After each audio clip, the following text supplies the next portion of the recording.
A grande questão é que a idolatria ela pode ser mais sutil do que nós imaginamos. Nós temos um ambiente, esse ambiente de isolamento social, esse isolamento denuncia o coração das pessoas. A grande verdade é que o atual contexto onde as pessoas estão tendo que conviver mais frequentemente consigo mesmas, com suas realidades domésticas, com seus filhos, pais, cônjuges. A grande verdade é que esse ambiente, às vezes, um número significativo de pessoas que por algum motivo moram sozinhas, a grande verdade é que esse ambiente tem denunciado o quanto as pessoas não entendem realmente o que é idolatria e os seus perigos. É importante que nós nos utilizemos assim de uma referência bíblica bem inicial, descrita no livro de Gênesis, para que nós venhamos a compreender desde quando essa questão se torna realmente uma tragédia anunciada na vida humana. Na cena descrita em Gênesis 3:6, onde Eva tenta dar um sentido próprio, um valor próprio àquilo que Deus já condenara, aqui no caso, o fruto do conhecimento do bem e do mal, algo que Deus já havia declarado como maldito. Nós vemos o quanto Eva tenta, de alguma forma, ceder ao apelo de sua cobiça. E é necessário que nós entendamos o quanto cobiça e idolatria caminham juntas. Guardem bem essas palavras que eu vou falar agora. A maioria das pessoas que sofrem de ansiedade, que sofrem de depressão, são pessoas que criaram uma versão alternativa de mundo segundo suas próprias idolatrias. Eu não quero com isso soar desrespeitoso com as pessoas que eventualmente estão acometidas por esse tipo de problema. Mas eu, como pastor, não posso tratar essa questão senão de forma bíblica. Esse é o meu papel. Deixa eu dizer algo aos que me ouvem. Eu não sou psicólogo e acho desnecessário para qualquer pastor associar seu ministério à função de psicólogo. Essa é uma verdade que eu carrego, porque creio que as Escrituras estão suficientemente habilitadas para tratar a alma humana. E, de fato, compreendo a psicologia como uma pseudociência e a sua falta de critério científico para determinar seus diagnósticos, para afirmar suas teorias, já são uma denúncia contra esse ambiente. Então, não tenho nenhum medo de errar, tenho como perspectiva para afirmar tais coisas pelo menos 2000 anos de história do cristianismo e centenas de milhares de pessoas tratadas pelas Escrituras para fazer tais afirmações. Uma pergunta que precisa ser feita no atual contexto: será que esse ambiente que tão grosseiramente está claro nos nossos dias, será perspectivas das ciências sociais, tais delas como a psicologia, a sociologia e tantas outras, será que elas vão, de fato, apresentar as respostas das quais o coração humano tanto necessita? O mundo está aí para nos provar que não, que essa é uma falácia. O ser humano não se tornou melhor desde que tais coisas se apresentaram no ambiente acadêmico. As lutas, as passeatas antifascistas não tornarão o ser humano melhor. Elas já ocorreram em outros momentos da história. Porque não são tais coisas dentro do ambiente sociológico, dentro do ambiente psicológico, que tornarão as pessoas melhores. perspectivas artificiais externas só denunciam a decrepitude do coração humano, só fazem o ser humano vomitar sua desonestidade, sua canalice, sua maldade. E quem disse isso é o próprio livro sagrado. Talvez pareça rude para você essas palavras, talvez elas pareçam duras para você, mas quando Estevão estava no Sinédrio, denunciando escribas e fariseus, ele estava ali com seu coração carregado de amor, chamando aqueles homens de hipócritas. Jesus no templo, ao denunciar a hipocrisia de homens que se utilizavam do judaísmo, a religião revelada por Deus, de hipócrita, naquele contexto, ele estava com o coração carregado de amor. Então não acredite que falar a verdade em amor seja conciliar a verdade com a mentira. Elas são inconciliáveis. E é sobre verdade e mentira o que eu pretendo tratar essa noite. A princípio, sobre a mentira que está presente no coração de Eva e de Adão, aqui nesse contexto de Gênesis 3:6, desde o princípio da história humana. O que nós vemos é o homem tentando argumentar de maneira mentirosa acerca da idolatria que ele carrega em seu coração. E o que nós vemos aqui nessa cena é Eva argumentando perspectivas nutricionais, dizendo que o fruto era bom para se comer, dando ao fruto, tido como maldito, de maneira clara e objetiva por Deus, a ideia enganosa de que, de alguma maneira, aquilo que Deus tinha tido como maldito poderia satisfazê-la de alguma maneira. Enquanto nós vemos em João 4,34, Jesus fazendo uma outra afirmação, dizendo que sua comida e sua bebida, aquilo que o poderia de fato satisfazê-lo, que a sua mais essencial necessidade não era uma outra coisa, senão fazer a vontade do Pai que o enviaria para uma missão que se concluiria através de sua própria vida, quebrando com todas as prerrogativas que implicam a cerne da idolatria humana, uma ideia errada sobre desejo, uma ideia errada sobre vontade, como se de alguma maneira o homem se tornasse mais lúcido na medida em que ele se entrega à sua própria vontade. Mas o que nós sabemos acerca da vontade e do desejo do homem é que, por conta da sua natureza totalmente depravada, todos os seus desejos, todas as suas vontades, por serem opostas à vontade de Deus, naturalmente são reprováveis. Tudo aquilo que brota no coração de um ser humano sem Deus está reprovado. É muito comum nós vemos no ambiente de agora pessoas tomadas por uma filantropia ocasional. Pessoas que se utilizam da fragilidade das pessoas para se fazerem de falsos heróis, ou para dizerem que são capazes de fazer alguma bondade sem que antes isso tenha fluído do trono da graça de Deus. Mentira, farsa e hipocrisia. Ainda na cena de Gênesis 3:6,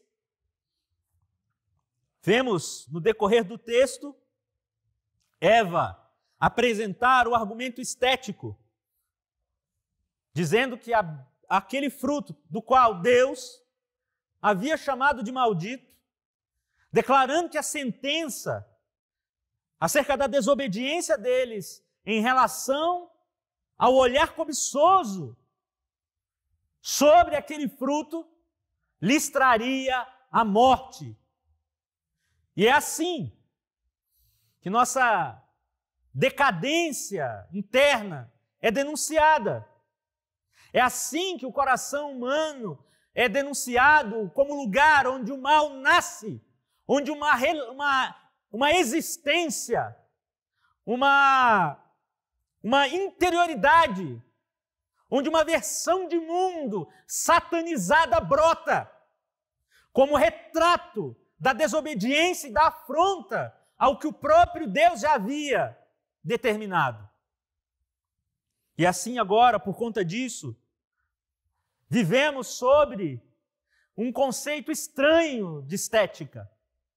E olhamos para o mundo sob o caos, acreditando que um ser caótico, caído, depravado, terá em si mesmo a condição de tornar esse mundo belo, por meio de sua própria idealidade fraudulenta e caída. Meu irmão, se eu lhe dizer algo, não há esperança para isso que o homem é. Nem um milímetro de esperança para aquilo que o homem é sem Deus. Tudo o que o homem é sem Deus está destinado ao caos. E o caos é o destino de todo aquele que, assim como Adão e Eva, tenta projetar uma versão de mundo segundo sua própria idolatria. E é por isso que nenhuma ideologia, e é por isso que nenhuma perspectiva política tornará o mundo num lugar melhor. Como eu já tenho dito algumas vezes, o mal que procede do homem, segundo a sua versão satanizada de mundo, não pode ser administrada por perspectivas sociais e psicologizadas. O senso cientificista do homem não poderá melhorar o mundo e muito menos as pessoas. Porque essa possibilidade, esse upgrade existencial do qual nós tanto buscamos, só poderá nos ser garantido mediante a essência do próprio Deus, quando por intermédio do batismo com o Espírito Santo, compartilhamos agora da natureza divina de Deus. Quando a essência, a mente de Cristo se apossa de nós, como quando já não somos mais nós, mas Cristo habitando em nós, é que podemos falar de alguma possibilidade de evolução, de mudança no coração humano. Fora isso, o que resta ao homem é apenas a destruição. Vemos na decorrência do texto ainda Eva tentando argumentar o aspecto intelectual que ela tenta atribuir a algo que o próprio Deus já declarara como maldito. E é sempre esse o fluxo. Deus determinara que toda a sabedoria humana é loucura. Guarde bem esse conceito, guarde bem essa verdade extraída da própria boca de Deus na sua palavra. Toda a sabedoria humana é loucura. Mas ainda assim, nós temos aqui nesse cenário, logo a princípio, o quanto essa sentença é verdadeira. Por último, como vimos, quando Eva tenta atribuir a algo que Deus declarara maldito com alguma possibilidade de um bem de ordem intelectual, bom para ter conhecimento, é exatamente o que ela menciona. O que nós vemos é Adão e Eva tomados pelo auto-engano. Uma racionalização e relativização perversa da verdade. Ora, pense bem comigo, meus irmãos. Se não é óbvio a loucura e o engano que tomaram o coração do homem desde o início, quando ele tenta fazer da verdade mentira, relativizando, como se o mal pudesse ser relativizado. Um câncer é mal, meu irmão. A morte é má, meu irmão, para aqueles que estão tomados pela relativização da verdade. Só aquele que, de fato, sabe o que é a verdade, pode entender o que, de fato, pode promover a mentira que está presente em nós desde a queda. Esse aspecto da queda nos lançou, igreja, sobre sobre celeumas, sobre sequelas graves. E quero que você pense sobre o que se tornou o coração humano. Desde esse fato. Quero que você compreenda que talvez hoje eu não faça uma exposição como de costume, centrada num único texto. Mas eu gostaria de me utilizar disso para ler Romanos 3. A partir do versículo 9, para que você, junto comigo, entenda o que é o homem. E que o homem não é vítima das circunstâncias, sejam elas de ordem política, sejam elas de ordem filosófica. O homem é fruto de algo mais evidente, mas que nós temos uma grande dificuldade em admitir. Romanos 3, a partir do versículo 9. E daí? Temos nós ainda, os judeus, alguma superioridade, porque os judeus, argumentando serem a semente de Abraão, acreditavam que por conta de sua nacionalidade, que por conta de sua etnia, poderiam trazer em si alguma vantagem em relação ao resto da humanidade. Porém, o que o apóstolo Paulo nos traz é uma outra realidade. Continuando a leitura, absolutamente não, pois já o provamos, todos os judeus e gregos estão sob o império do pecado, como está escrito, não há um justo, nem mesmo um só, não há um homem sensato, não há um homem lúcido, não há um homem longe da loucura, não há um que procure a Deus, eles estão todos transviados, juntamente pervertidos, não há quem faça o bem, não há um só. Essa é a minha condição e a sua condição. Ambos estamos carentes da verdade que liberta. Quero que você guarde isso em sua mente. Isso define a realidade do homem, vazio de qualquer perspectiva que possa dar sentido à palavra lucidez. A grande mácula, meus irmãos, no coração do homem, por conta de sua idolatria. E quero que você entenda bem o que é a idolatria. Assim como nós vimos aqui no Éden desde o início, e vemos aqui em Romanos 3, a partir do versículo 9, que nós vemos é que os homens, desde o começo, negam a verdade a respeito daquele fruto. E eles se utilizam da mentira. Eles transformam algo que Deus condenou como letal em uma coisa que continham falsos atributos nutricionais, estéticos e intelectuais, dedicando seu desejo a isso que Deus declarara como maldito, mas que ainda assim tem uma posição de controle, assim como o tipo de ídolos que nutrimos em nossos corações hoje. A grande questão é que, por mais que nós vejamos isso se utilizando nas Escrituras, da perspectiva religiosa, ela está presente em todas as áreas da nossa vida.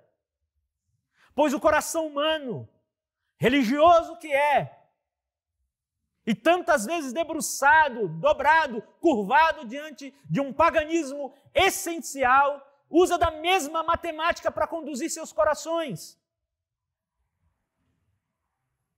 Eles exigem, assim como todo falso Deus, simbolicamente representado nas Escrituras, eles exigem paixão, energia, recursos financeiros e emocionais, como nós falávamos sobre a idolatria política na última semana. Pessoas afetadas emocionalmente pela expectativa que criaram em seus corações que algum determinado sistema político ou filosófico ou ideológico possam acalmar suas almas. Que mentira ridícula, é patético. A história prova a impossibilidade disso. Sobretudo, aquilo que o ser humano é.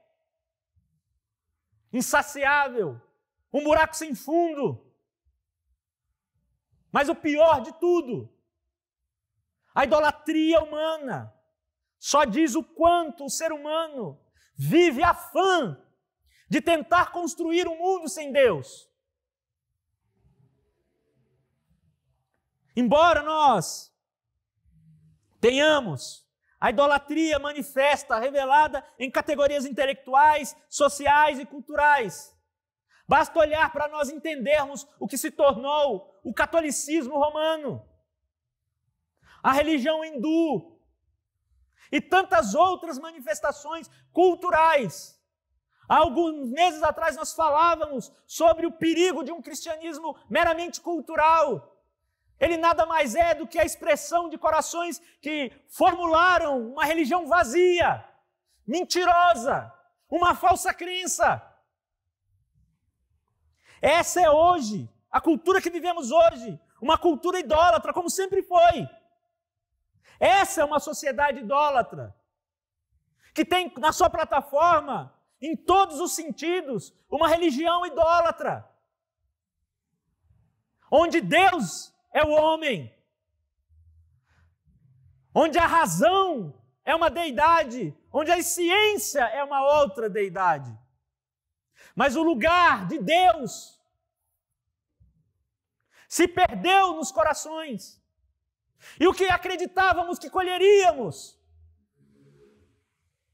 em subjugar o lugar que é de Deus, em dar o lugar que é de Deus a homens, a perspectivas filosóficas, a perspectivas ideológicas e políticas, aos desejos que carregamos no nosso coração, que em nada se assemelham ao que Deus carrega em seu coração.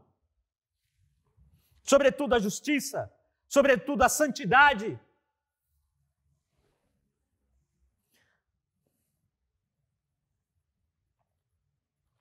Porém, esperando que isso tenha trazido clareza aos corações dos irmãos, acho que é necessário que nós venhamos a pontuar nada mais óbvio o fato do homem, desde o início, tentar transformar em algo bom aquilo que Deus chamara de maldito é uma mentira.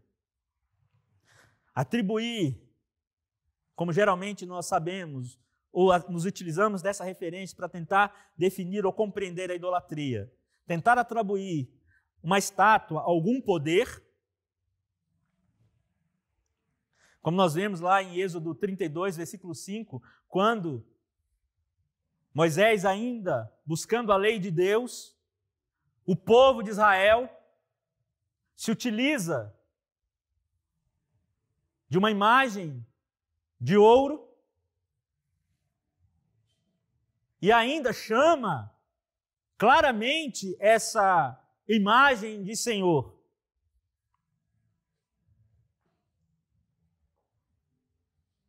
Como se fizesse uma festa a Deus.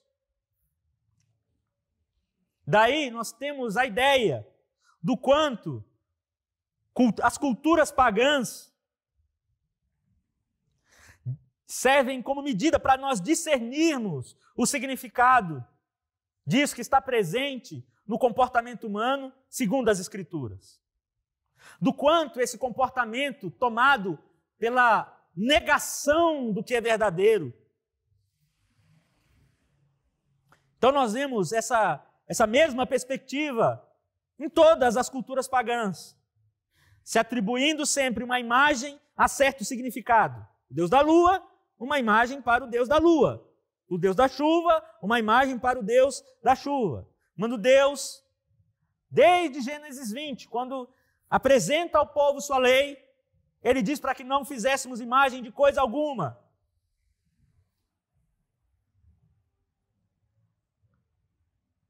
E nós vemos lá no Salmo 115, do 4 ao 8, o quanto o próprio Deus, na sua palavra, se encarregou de nos trazer, através da vida do salmista, a mentira que está por trás da idolatria. Dizendo, os ídolos deles são de prata e ouro, obra de mãos dos homens. Tem boca e não falam, tem olhos e não leem, tem olhos e não veem. Tem ouvidos, mas não ouvem, narizes, mas não cheiram.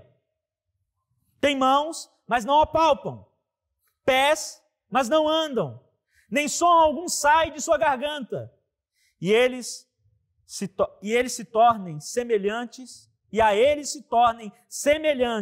os que fazem assim como todos os que neles confiam.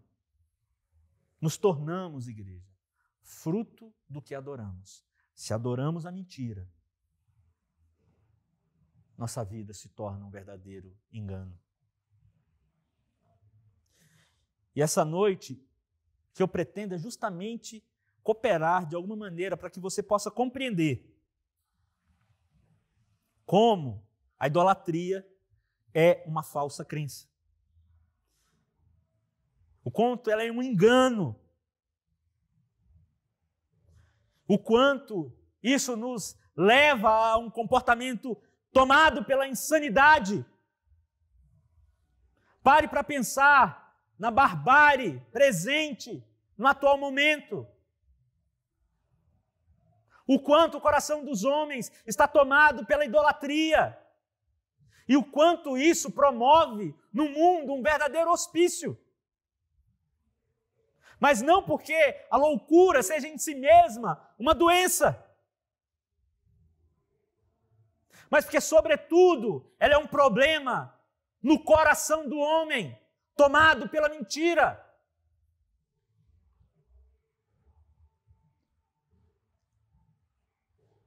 A falsa crença é, sobretudo, uma falsa esperança, equilibrada sobre falsos conceitos.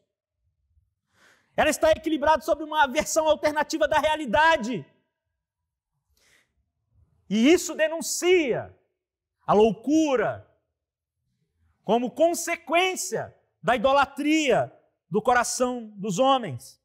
Corações idólatras são a gênese da loucura presente na história humana. A loucura não é senão o estado natural do homem sem Deus. Pare para pensar o quanto o presente momento tem sugerido às pessoas que elas estão doentes, quando, na verdade, a loucura de seus corações, em função da idolatria que carregam, está meramente sendo denunciada. Não, meu irmão. Quem está falando com você é alguém igualmente pecador como você, que em dado momento pode estar sujeito ao mesmo engano que você. Porém, segundo as Escrituras, tenho buscado estar vigilante, assim como você também precisa estar. Não porque eu seja melhor do que você. Sou um homem que precisa da graça de Deus como você, mas é preciso estar alerta. Tudo que nós temos conhecido acerca do que nós podemos chamar de loucura tem sua raiz na idolatria. Pare para pensar o quanto é mentiroso o ensino que tem se tornado tão presente na igreja nos últimos 30 anos. De que talvez você tenha um Deus para satisfazer seus desejos.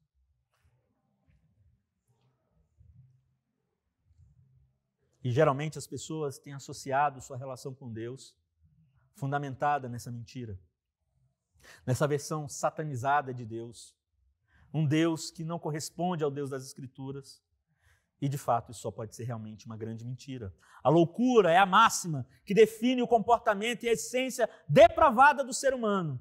Não por influência externa, mas, acima de tudo, por aquilo que ele carrega dentro. Então, meu irmão, a idolatria, embora nós estejamos num contexto de cultura idólatra, que alimenta nossos ídolos, mas eles não nascem em um outro coração, em outro lugar, senão no nosso coração, como nós vimos nas últimas semanas.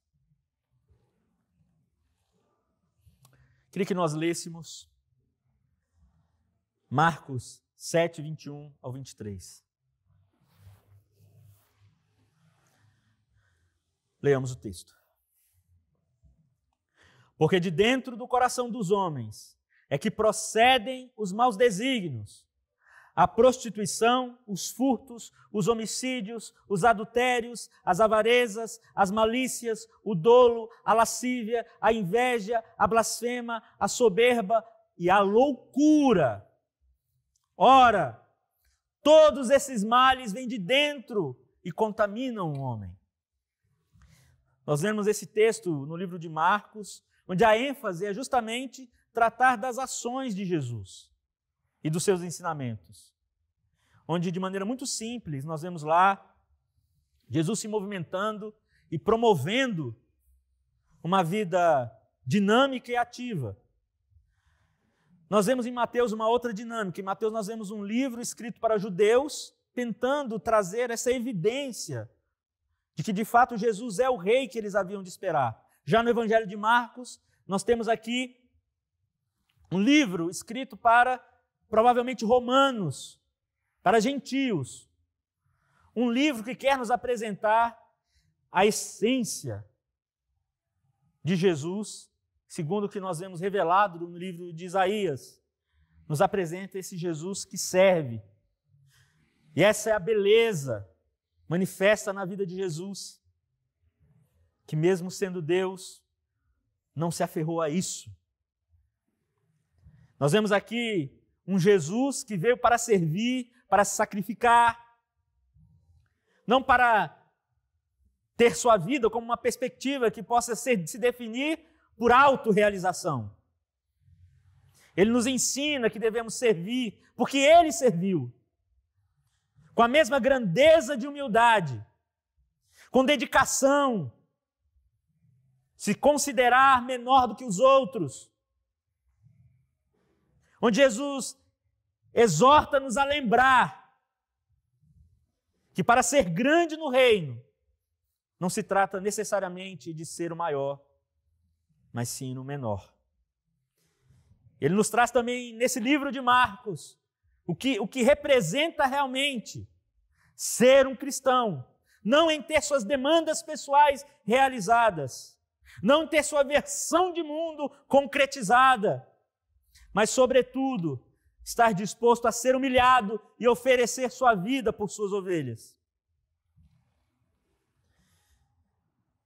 Isso é o que nós temos no contexto geral do capítulo 7 do livro de Marcos. Mas já aqui no versículo 7, no capítulo 7, Jesus começa criticando severamente a tradição dos fariseus, porque eles criticavam Jesus e seus discípulos, por eles talvez não respeitarem a dinâmica do ritual judeu.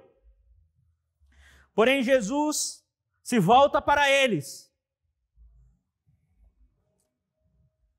Quando eles eram ali criticados por não lavarem as mãos até os antebraços,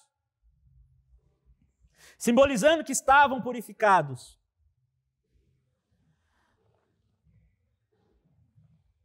Porém, os líderes religiosos achavam que não deviam ter contato com pagãos, se achavam puros demais. Porém, nós vemos ali na decorrência do texto, a vida de um Jesus onde o comportamento livre, onde a maneira como ele se relacionava com a realidade e com as pessoas ofendia profundamente os fariseus. De tal maneira que Jesus não impunha a seus discípulos aquele ritual, porque Jesus não entendia naquele ritual qualquer possibilidade de fato, promover algum tipo de purificação. Era um ato externo. E ele os critica severamente e deixa bem claro que o ser humano não é considerado impuro a partir de algo externo, mas a partir de seu interior.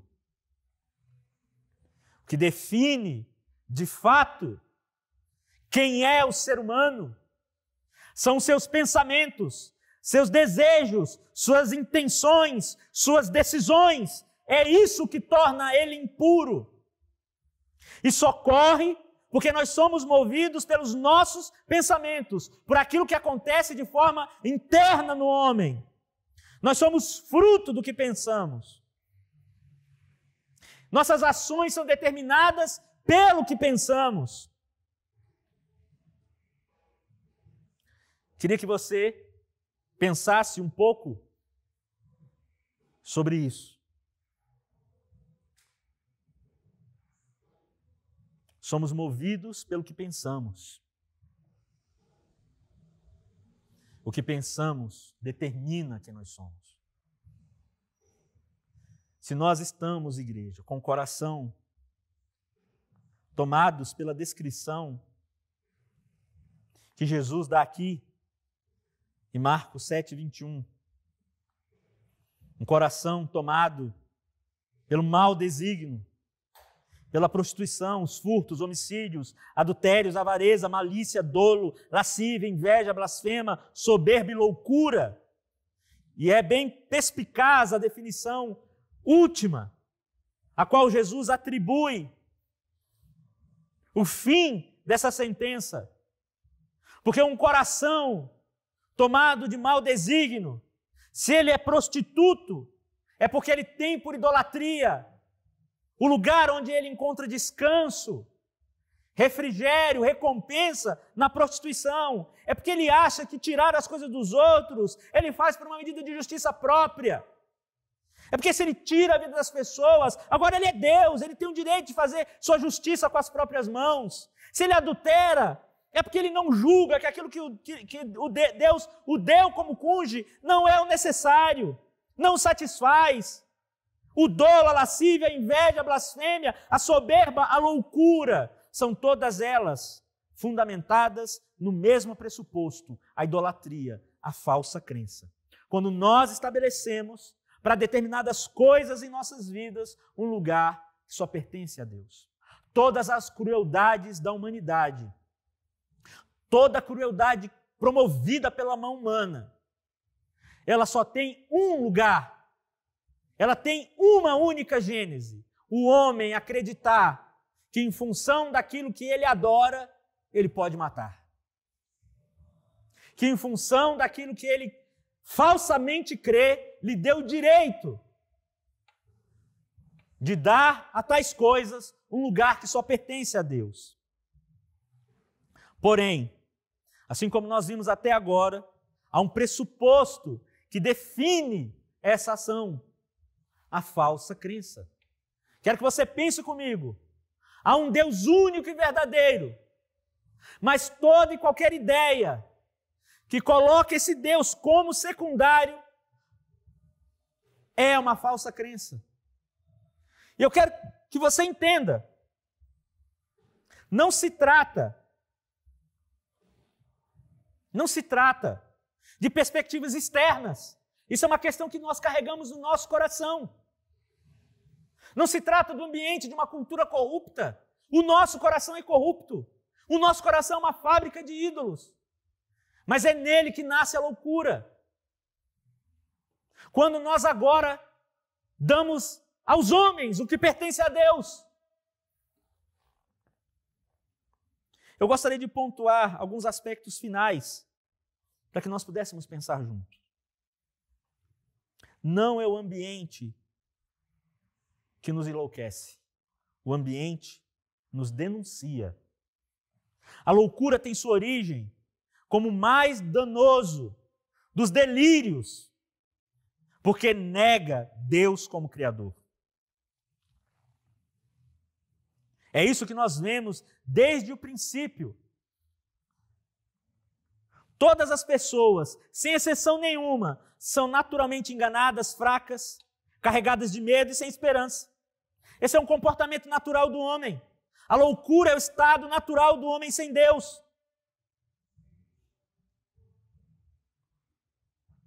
Por estarmos separados de Deus, nós criamos nossos próprios padrões. Pense comigo, como já disse a princípio, as pessoas que estão sendo geralmente acometidas pela epidemia de depressão são geralmente pessoas que construíram para si uma versão de mundo própria, de tal maneira a só se permitirem a conhecer o sentido da palavra felicidade quando essa sua versão de mundo se torna possível. Mas deixa eu dizer, não será possível.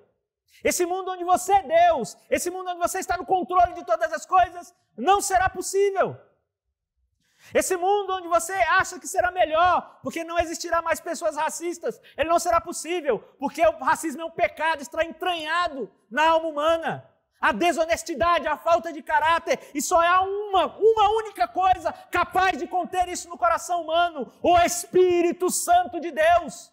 De outra maneira, não há esperança para o ser humano, mas enquanto crermos que as demandas humanas serão resolvidas dessa maneira, estamos acometidos pela loucura, estamos tomados pela falsa crença.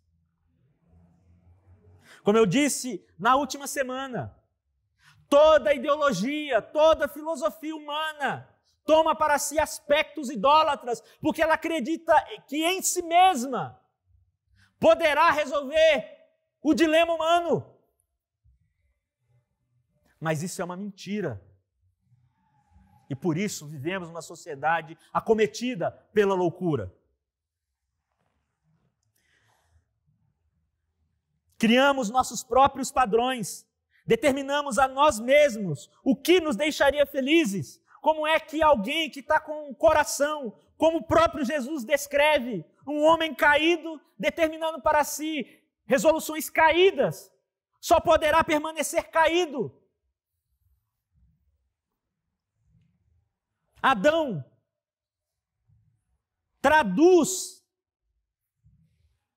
o que se passa no coração humano de maneira geral. E é o que Jesus nos traz aqui em Marcos 7, 21 ao 23.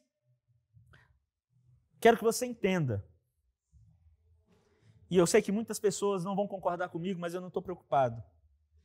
Compreender que a loucura como campo psiquiátrico está fundamentado no mesmo pressuposto que foi apresentado aqui, e é isso que as Escrituras afirmam, que a loucura não é uma outra coisa, senão a conclusão que se alguém pensa o que é a loucura segundo a psiquiatria, onde é que esse debate está focado? Sobre a conclusão se aquilo que alguém pensa é real ou não. É nisso que as pessoas vão definir como um comportamento inadequado segundo a psiquiatria. Porém, é fácil as pessoas olharem para o ambiente psiquiátrico e dali tirarem suas conclusões e afirmarem aquilo como verdadeiro e afirmarem como aquilo significativo, mas negam o fato de que essa conclusão não reside antes em outro lugar, senão na própria Escritura. Sobretudo, pensar é algo que se passa dentro do homem. Ele pode ver, mas as conclusões sobre o que ele ainda não compreende acerca de si mesmo, porque olha para as Escrituras, menosprezando que a mensagem que a Bíblia nos traz desde o começo é denunciando esse estado de loucura que o homem se encontra desde a queda, por conta de sua falsa crença, porque ele dá vazão a seus ídolos. Outro aspecto que eu quero apresentar: toda loucura é uma falsa crença. Se o DSM diz que doença mental se ele descreve a doença mental como determinadas percepções que não são reais, as pessoas acreditam. Porém, são as Escrituras que nos tratam de maneira clara acerca do mal de uma falsa crença.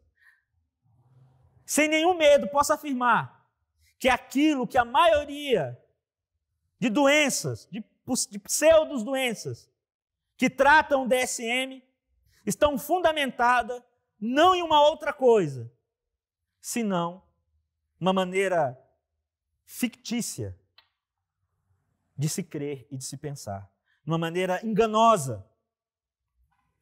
Um último aspecto a pontuar: só há uma forma de cura para o coração humano. Embora aquilo que o DSM declaradamente chama de doença mental, nem eles mesmos conseguem denunciar, conseguem definir.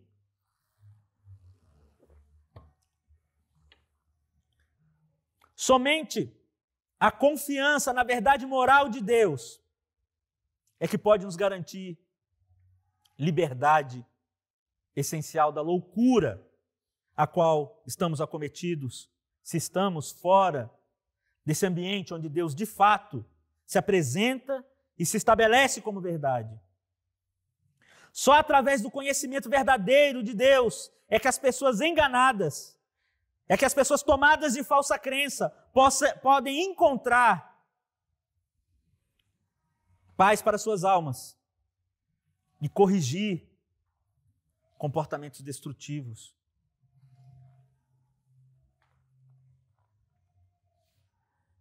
Quero que você entenda, meu irmão, o quanto esse ambiente nos traz uma realidade. O que nós temos visto nos últimos meses, por conta desse contexto de coronavírus, é que praticamente todas as pessoas, seja por uma tristeza, pela ansiedade, pela frustração, pela impaciência, são simplesmente classificadas como se elas tivessem sido tomadas por uma doença mental. Quero que você entenda que nenhuma outra coisa está acontecendo no coração das pessoas, senão simplesmente sua natureza caída sendo denunciada. Ela está presente na maneira como nós argumentamos nossa expectativa em um sistema político e uma determinada ideologia, em respostas humanas, como ela também denuncia a falácia de um Deus que não é o Deus da Bíblia. O mais comum se tornou pessoas criando uma versão de Deus para si, criando um cristianismo para si, para justificarem sua loucura. Há algo, igreja, que nós precisamos pensar. Se de fato, como eu disse, e eu espero que você tenha entendido, a loucura não é senão a idolatria, a falsa crença, crer, transformar coisas em deuses, dar a coisas, a pessoas, um lugar que deveria pertencer a Deus, seja ele um determinado padrão estético, seja ele o desejo de obter um bem, seja ele o desejo de ter um determinado estilo de vida. Seu filho, seu marido, seu emprego. Todas essas coisas são ídolos marcados para serem quebrados, inclusive sua ideologia, sua filosofia de mundo perfeito, onde você está no controle. Todas essas coisas estão sob o controle e sobre a soberania de Deus. E é essa verdade. Jesus não morreu por um outro motivo. Jesus morreu por afirmar que o reino pertence ao Pai. Que todas as coisas estão sob a jurisdição sábia, carregada de equidade e justiça, de um Deus reto, justo e bom em todas as coisas.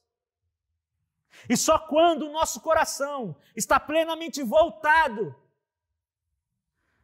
para essa verdade, onde entendemos que o nosso coração sem Deus, que o homem caído, está limitado à loucura. E por isso precisamos dessa medida de verdade que nos leva a compreender o quanto a loucura tomou conta de nossos corações. Precisamos fazer um caminho de volta. Minha oração, igreja, é que esse tempo nos permita avaliar as coisas de maneira mais profunda, para que nós possamos sair da superficialidade e que nós não sejamos mais escravos da mentira, da falsa crença, da loucura, da idolatria, e venhamos adorar o Deus verdadeiro. A questão é que a loucura é sempre um erro de adoração.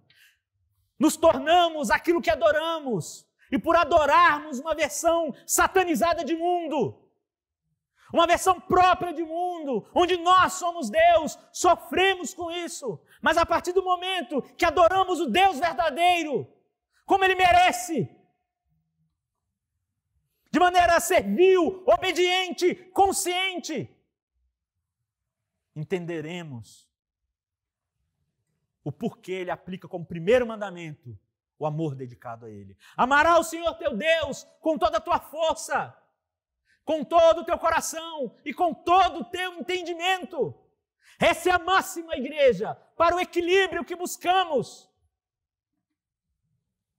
Se a loucura é uma falsa crença, só uma verdadeira crença, só quando somos lançados para a verdade, é que de fato seremos livres. Deixa eu lhe dizer uma coisa: como pode a psicologia, como pode as ciências sociais, argumentando relativismo, negando a verdade objetiva, pode dizer que as pessoas não são normais? Não é por isso que eles argumentam que um pensamento que não é verdadeiro é tido como loucura. Tá, mas baseado em que verdade eles podem fazer essa afirmação? Agora você não. Conhecereis a verdade e a verdade vos libertará. É o próprio Jesus que traz essa descrição do que é o coração humano. Ninguém poderia saber mais sobre o coração humano do que aquele que o criou. E é Ele mesmo que diz que Ele, quando Ele é tido por verdade, é Ele que diz que Ele é a verdade. E só a verdade pode nos livrar disso que a loucura é, uma falsa crença. Só a crença verdadeira, só a crença no Deus verdadeiro é o que de fato pode nos libertar. É o meu desejo é que nós, de fato, possamos ser livres. Ela está aqui diante de nós. Cabe a nós nos achegarmos a ela e bebermos de suas águas, bebermos da alegria do cálice da salvação, tendo Jesus Cristo como nosso único e suficiente Salvador, de maneira definitiva, sem expectativas, sem falsas esperanças. E o meu desejo, meu irmão, é que essa noite, essa verdade alcance seu coração. Eu queria que nós orássemos e apresentássemos o nosso coração diante de Deus, a fim de que nós sejamos arrancados disso que tem acometido tantas pessoas. O Senhor diz, e nós precisamos nos achegar a esse lugar: vinde a mim, vós que estáis cansados e sobrecarregados, e eu vos aliviarei. Mas para isso, meus irmãos, Ele precisa ser Deus em nossas vidas. E não um meio pelo qual eu alimento a minha idolatria, alimento a loucura, a mentira que eu carrego no meu coração. Se você gostou desse vídeo, inscreva-se, ative o sininho para você receber notificações, compartilhe, deixe o seu like e deixe aí também o seu comentário.